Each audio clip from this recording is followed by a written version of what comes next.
against Angel Manfredy. Mayweather 3 years younger, an inch and a half taller, 1 inch greater in reach. They've gained 8 and 9 pounds respectively since yesterday's weigh-in. Punch stat numbers, Larry.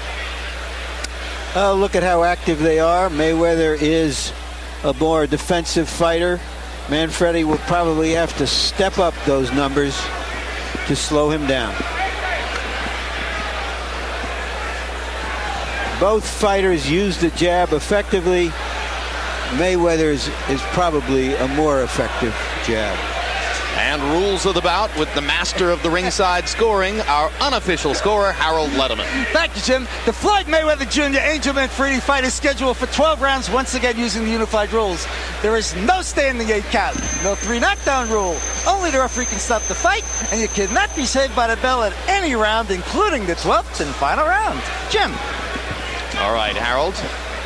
And now the walkout for Angel Manfredy, accompanied by the music of a hip-hop recording artist named Kid Rock, who has written special lyrics now to follow his friend Angel into the ring.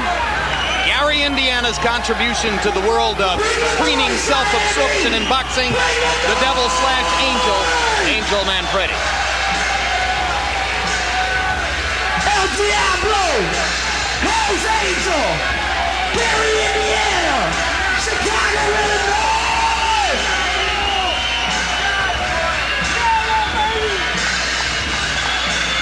Kid Rock, I come to Spain.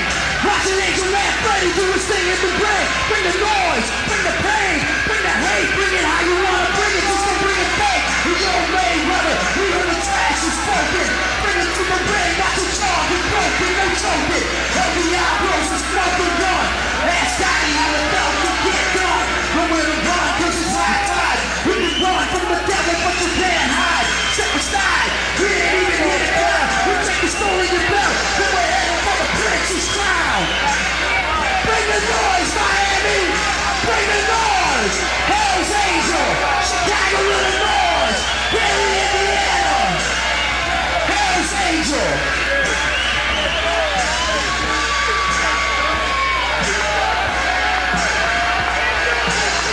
What time is it? What time is it? Who's in the house? Who's in the house? The rebel without cause. Angel Manfredy. Hell's Angel, baby. Kid Rock representing Detroit. Bring the noise. Angel is indicating that he's giving up being the devil, which is merely disguised for him now becoming a true angel. I thought he'd already done that. Am I wrong, or does this guy have a spiritual transformation for every fight?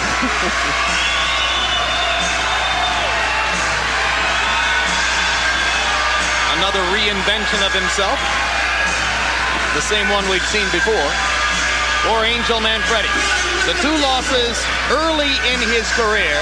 Present win streak, as you see, 23, including the knockout of Arturo Gatti earlier this year, which did the most to give Angel his present reputation in the sport.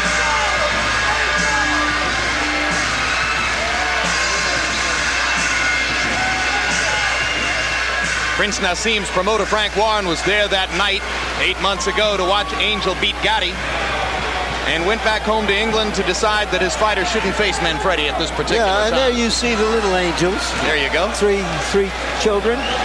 For the recently married Angel, who got married on Thanksgiving Day to the mother of his 3 children and longtime other half, Yvette, lovely lady who comes to the fighter meetings with him and is clearly the calmer half of the Manfredy coupling. The 90s is the decade of grand entrances, and Angel is one who has made it grand for himself. Here you see Floyd just kind of walks in, huh? All the decades before the 90s. I'll be coming to the ring now, says Floyd Mayweather.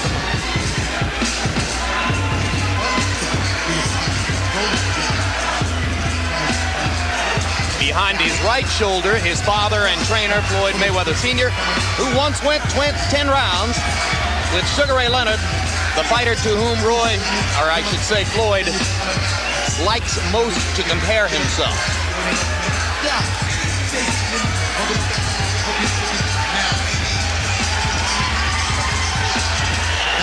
18 fights so far since having turned pro after his bronze medal performance at the 1996 Olympics. 14 KOs. First defense of the title that he won easily from the vastly more experienced Genaro Hernandez. And now let's go up to ring announcer Mark Barrow to get this one started.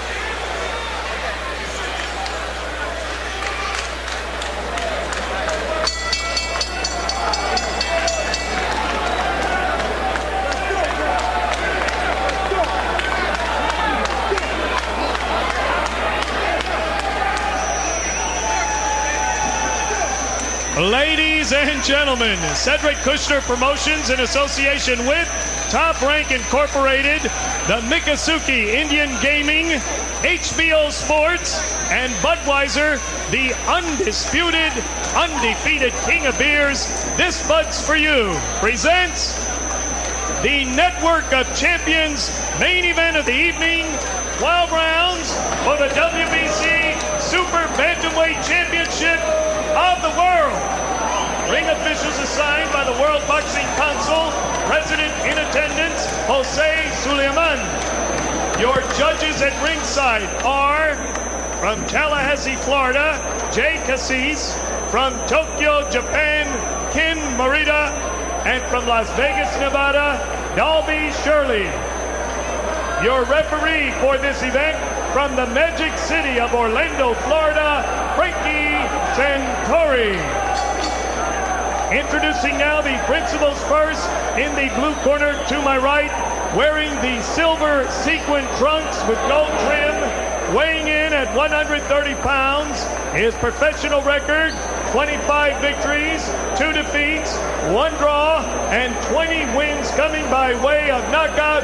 El Hijo de Puerto Rico, now boxing out of Gary, Indiana, the current WBU Super Featherweight Champion and challenger, Angel El Diablo Manfredy. Manfredy. His opponent in the red corner, wearing red trunks with blue and white trim, also weighing 130 pounds. He is undefeated in 18 professional bouts with 14 wins coming by way of knockout, originally from Grand Rapids, Michigan, and now boxing out of Las Vegas, Nevada, the WBC Super Bantamweight Champion of the world, Pretty Boy Floyd Mayweather. For the WBC Super Bantamweight Championship of the world. Floyd. Let's go, Floyd. Let's go, turn around, let's go. Angel. All right, gentlemen, we've gone over everything in dressing room. Let's just watch the low blows. Remember, here's the belt line. Keep them here above, all right? Watch your heads, just keep it fair. Questions? Questions here, questions here. Good luck to both of you. They're risking everything to win everything. But somehow when you risk everything, you wind up okay. Boy, Angel Manfredy is wearing leggings or stockings or something of the sort. Isn't that going to make him sweat more if the bout goes the distance? Yeah, it probably make his legs sweat a little bit more, but not too much because it's kind of cool here. It's winter time, so it shouldn't hurt him too bad. Yeah, plus there's massive air conditioning in the tent.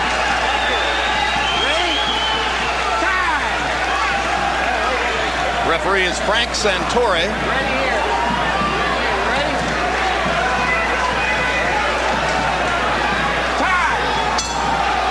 That was the tinkle of the bell for round 1.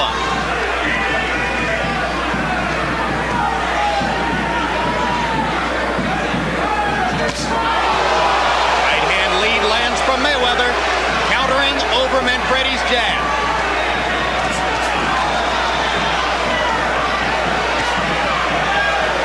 has very quick hands. Quick hands and quick feet. He punches you and then poof, he's gone.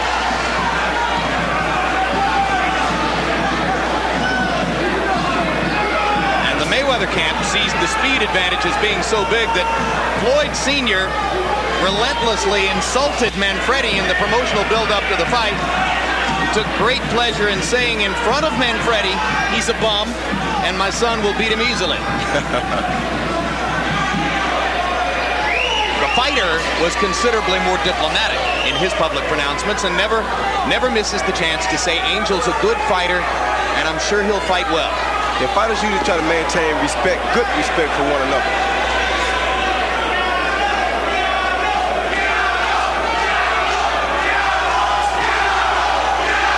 Already you've picked up a key element of the Mayweather plan. When Manfredy tries to stick his jab, Floyd Jr. thinks he can counter rapidly over it because he doesn't think Angel gets it back rapidly enough. He already was able to counter one time early in the fight. Manfredy, it would appear, can do best if he can pin Floyd Jr. against the ropes and hammer him on the inside. He has to try to pressure Floyd, but he has to be sure that he doesn't run into any of Floyd's big, quick punches. Counter punches what they will be.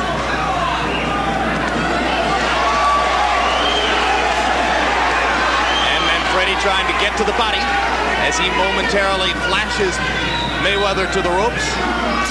Floyd slips away.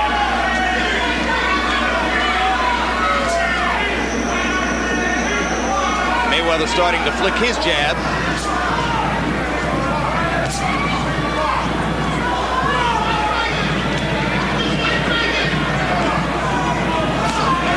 Manfredy's throwing good body shots here early too, which will neutralize the speed some if he can do it over a period of time. But Floyd has very quick hands. He's shown very good head movement. Angel says, I have to cut off the ring, and then cut it off again. So far, he has on a couple of occasions been able to do exactly that and pin Mayweather against the ropes. Now he lands one again as Mayweather slips back away from the ropes. Doing much better in the second half of the round, Manfredy, than he did early on. And a body shot by Mayweather to punctuate round one. Listen, I don't want you reaching on this guy. You understand? Work the jab first, okay? When he starts going around, you cut him off. I want the double jab. You're not using your jab. Don't reach. First touch him with the jab a little bit. Then start moving in. I don't want you reaching, okay? Go downstairs.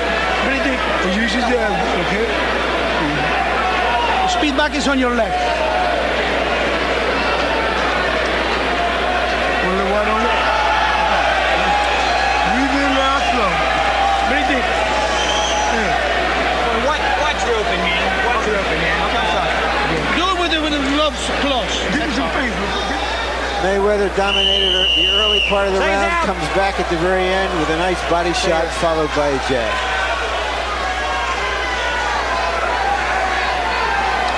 Incidentally, if you ever want a spectacular silver pair of boxing trunks like those worn by Angel Manfredy, you can get them from a woman in New York of Puerto Rican extraction named Margarita Santiago. She does the trunks for Lou Duval and for Manfredy, and also has done some work for Lennox Lewis at times. The little wings on Angel's trunks are the best touch I've seen. But they're not going to give him speed. Good right hand by Mayweather. And he follows it up by following straight up the middle with another right hand lead. Left hook lands for Mayweather, and he's gone right up the middle through Manfredy's guard. Manfredy trying to find him so that he can cut off the ring and try to hammer him to the body as he was able to do in the latter stages of round one. Yeah, and Mayweather turned southpaw momentarily. Didn't fool Manfredy at all. He came in with a straight right hand. This is the pace that Manfredy needs to make Mayweather fight. He has to make the young, quicker fighter throw a lot of punches in order to neutralize some of his speed. He just has to make sure that he does not run into the big counter punches. So the Manfredy plan should be pressure, pressure, pressure. Yes, now Manfredy turned southpaw for a moment. And turns back. Good right hand by Manfredy. Straight up the middle by Manfredy. If you're slower than your opponent, the thing to do is to pressure him to try to make his arms tired so that you can wear him down to where he can be not as where he won't be as fast as he was in the early part of the fight.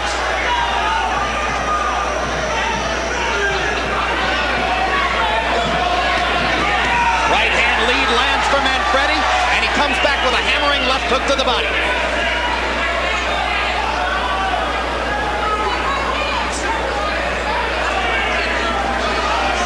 Mayweather was so successful early countering over Manfredy's jab that Manfredy for the moment has dispensed with it and is leading with the right hand instead. Yes, his corner told him to throw the double jab some, but he's doing the right thing. Pick the time to throw the jab because that's what Mayweather's looking for. And Mayweather seems a tiny bit confused as to what to do to mount his own offense now that Manfredy isn't throwing the jab, but there's a good idea. Mayweather with a right over the top stuns Manfredy. He's not confused at all. He's just boxing, keeping Manfredy out in the ear so he can see Manfredy. Manfredy in trouble as Mayweather pounds away. Manfredy almost went down. He won't take a knee, but he isn't throwing back. Mayweather pounding, and this one's gonna be stopped too. Same spot in the ring where the heavyweight bout was stopped. And of this stoppage, I'm not quite as critical. I'm not either. I still thought it was a little quick. I think Manfredy was dazed. He should have taken a knee, pulled himself together, maybe too proud to do that. That's usually what happens with a champion. Much too proud to go down unforcefully. He seemed at a moment even to consider going down and pulled himself back up. And the difference here in the stoppage, guys, to me is that unlike Tua, Mayweather was landing virtually every punch in the rally. Yeah, he's landing a lot more punches. He was hurting Manfredy. Manfredy was not throwing punches back, and he wasn't doing a great job of getting out of the way of punches either. Yep, all of which conspires to say it was a more defensible stoppage than the one which preceded it in the heavyweight fight, although again, Angel Manfredy is going to say that was too quick. No, you have to give the referee credit too because he thought about it a couple times, but he said, wait a minute, let me make sure I don't do this too early. We've had one early stoppage. Let's not make it two in one night. But a period of time passed, Manfredy wasn't throwing back, and Floyd Mayweather Jr. has another big, stunning victory to cap off his rise to stardom in 1998.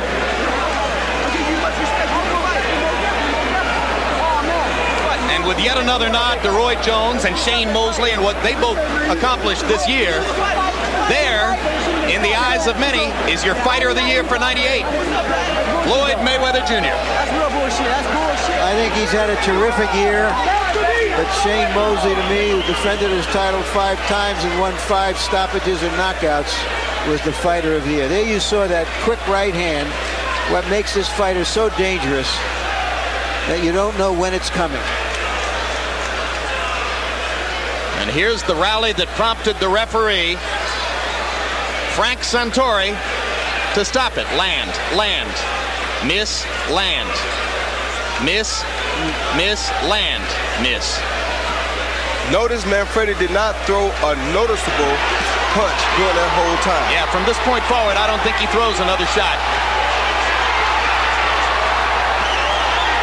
Should have gone down. Would have given himself a chance to continue. Too proud to go down. Yes, he should have taken a knee. But there you go again. When a guy's a champion, they hate to go to the canvas. No champion wants to go to the canvas. Yeah, and while we were critical of the referee in the heavyweight bout, it's like NFL officiating. It's easy to criticize them. It's not an easy job to go do. No, it's not. That's why I don't have much to say about it. Let's go to Mark Barrow for the official particulars on this one. Ladies and gentlemen, the time, 2 minutes, 47 seconds of the second round.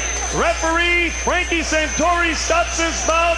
The winner by technical knockout and WBC Super Bantamweight Champion of the world, Pretty Boy Floyd Mayweather.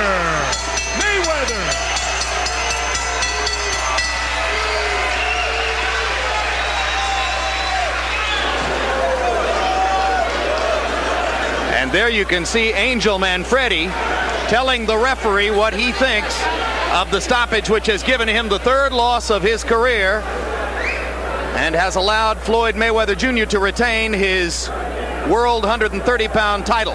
Manfredy's wife and brother silent behind him while Angel sounds off on what he surely thought was a premature stoppage. And now Larry Merchant with the referee, Frank Santori. Larry. Thank you, Jim. Frank, you describe why you felt the fight should be stopped when you did. Manfredy was taking punishment and was not answering back. I will, if Manfredy or a fighter's taking punishment, I'll ask him or I'll tell him, said, you've got to fight back, and I'll tell him in the dressing room they need to respond to my command. When they don't respond, he didn't throw any punches back, and we were concerned with the fighter's safety, and I just felt that he wasn't in any shape to protect himself. Are you saying you said something to him during this barrage about? Yes, sir. When I get close to a fighter, I'll say, Angel, you've got to fight back. I'll tell him, but right there, I said, Angel, you've got to fight back, and he didn't respond. In the first fight, the referee said that he had told the fighters, if you're in trouble like that, take a knee and get yourself a rest. Did you say anything to these fighters? Or if Manfredy had taken a knee to give himself a chance to recover, would you have allowed the fight to go on? Yes, I would have. If he would have gone to a knee and taken a knockdown, it would have given him a chance to recuperate. He'd have gotten an 8 count. As you know, there's no standing 8 counts under the universal rules and under Florida rules and WBC rules. If he had gone to a knee and taken it, it would have shown ring generalship, showed that he was in command of his facilities, and I would have let the fight go. But as it was, he didn't respond. Thank you very much, Frank. You're welcome. Thank you. All right, Jim, let's see if we can get Floyd Mayweather Jr. in here. No, first we're going to go back to you and then try to corral this fighter. All right, thanks very much. Well, Roy, a less compelling case for a rematch here, although it could be a consideration. Yeah, it could be a consideration because I'm sure that Angel will look at the tape and he'll decide that, you know what, I should have taken a knee. That would have been the smartest thing for Angel Manfredy to do at that particular time, because you can't blame the referee this time. The kid did not throw a convincing punch within about a 10-second span. He had to do what he had to do. All right, let's go back to Larry Merchant with Floyd Mayweather Jr. Congratulations, Floyd. Did you think that he was defenseless on the ropes when you were pummeling him? Well, I won't say I was pummeling. I'll just say I was throwing some combination and he wasn't responding back. But first of all, I want to thank God, thank the Mayweather family, thank my grandmother, my best friend Sean, and my girlfriend Melissa Brim for all supporting me. Did you hear the referee say in there, you have to punch back to Manfredy? Well, when in the back, when we was in the dressing room, he said, if you're throwing combinations and throwing a lot of hard shots and the guy's not coming back, I may stop the fight. He said, if Manfredy was doing the same to me, he would have stopped the fight. So I feel it was a good stoppage, but I feel Manfredy's a very, very good fighter. He's tough, he's strong, and he's dedicated to the sport of boxing. He got you a couple of times in there. Were your thoughts that this might go longer, or did you have any premonition that you could hurt him that quickly? Well, a lot of people don't believe in my knockout power. You got to realize, out of 18 fights, I had 14 knockouts. But I just took my time, relaxed, and stayed focused. And I seen the open the shot, so I took it, and that's the shot that hurt him. So I threw combinations. And, all right, we're going to try to show you the punch that hurt him, and then how you finish it. Describe what you see. See, right there, a right hand that shook him up. Throwing combinations, uppercuts. He's not doing nothing. Look. I'm steady throwing shots. He's not coming back with nothing. And right there, open shot. I'm still throwing shots. Look, he's not coming back with nothing. Look. You like that fighter in the red trunks? I like all fighters, man. I give respect to any fighter that get in and give up a good fight. And Manfredy's a very good fighter. All right, you have quickly established yourself in many people's eyes as the best junior lightweight now out there. What are your immediate goals? Who would you like to fight? I would like to fight the best they get out there in the 130-pound weight class. I mean, whoever they want me to fight, I'll fight. I'm willing to fight any 130-pounder. Just talk it over with my promoter, Bob Arum, and talk to my dad, and we'll set the fight up. Hopefully we can come on HBO and fight. So you're not thinking yet that you have to move up in weight. Obviously, you're tall enough to go up at least to full lightweight, but that's a way away. Well, right now, I come in camp weighing 135. So I want to move up right away because once I get the training, I'm down on weight. The first week I was in camp, I was down on weight. I don't want to rush at all. I just want to take my time and do what I got to do, and that's the box and you're only quick in the ring. Thank you very much, Floyd. Thank you. And here is Angel Manfredy, if we can find him in a moment, amid all this chaos. Normal for boxing, and here he is. Angel, you got caught a good right hand. He wobbled you. You went to the ropes. He threw a lot of punches. Not all of them landed, but according to the referee, he told you you have to start firing back, and you didn't. Give me your version. Come on. Everybody knows it. The whole world knows it. He caught me with 2 good shots. I was not dazed at all. And they're going to jump in and stop the fight. The referee did not tell me, let's start throwing punches. It was all politics, is all rigged up for him to go ahead and win. Wait a minute. I understand. Could you have... Can you show the replay on that? Yes, we will. Can you have taken a knee to give yourself a chance to pull back? All right, here we are. Let's take a look and describe what you see. There's the right hand that staggered you. Now describe what happened on the ropes. Well, he caught me a couple good shots. I was staying composed. I stood composed, and still, he couldn't stop me though. He could not. Look, he's missing all these shots, and he stopped the fight. How can you stop the fight? Gotti did more than that, and they didn't stop the fight. That's not supposed to happen in true championship fights. Are you saying that Gotti hit you hard at some times? Yes, most definitely. It was competitive. We're both hitting each other. That's what the fight game's about. Mayweather hit me 2 good times, and then a lot of times it grazed a couple shots. I stood composed. I put my hands up, but he did not hurt me. Why didn't you fire back? Because I stood composed. I took my time. I was waiting for the openings. But he did not hurt me in there. I don't know why they stopped the fight so weak like that. It wasn't even right. It wasn't a championship fight like a championship fight is supposed to be. Knock me out to win the fight, please. Thank you very much, Angel. So, the prediction you heard before the fight was from Floyd Mayweather Sr. that this would be a walk in the park. And indeed it was for Floyd Mayweather Jr. As far as David Tua is concerned,